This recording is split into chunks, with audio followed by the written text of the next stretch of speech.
আমি যখন এলাম তখন তো দেখলাম অনেক কারখানা হয়েছে চিমনি থেকে শুধু ধোঁয়া अबे साले एक काम कर 200 रुपए दे और 50 रुपए काट ओवर एक्टिंग के वजह ধোঁয়ায় ধোঁয়া অন্ধকার রাস্তাঘাট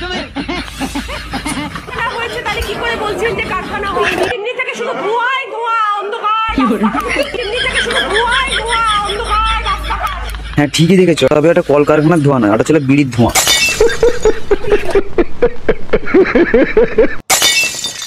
আমরা বলি মানুষকে গালি দেওয়া উচিত নয়, কখন কাউকে কটু কথা বা খারাপ কথা বলা উচিত নয়, কিন্তু মানুষ কখন গালি দেয় জানো তো?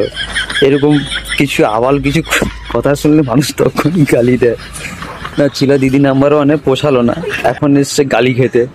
মানে মানুষ কেন বোঝে না যে ভালো সম্মানের জিনিসটাকে মানুষ পছন্দ করে না, যেটাতে গালি খিস্তি খাবে, খিস্তি দেয় মানুষ, সেইগুলোতে আসতে মানে সেটাকে বেশি মানুষ পছন্দ করে।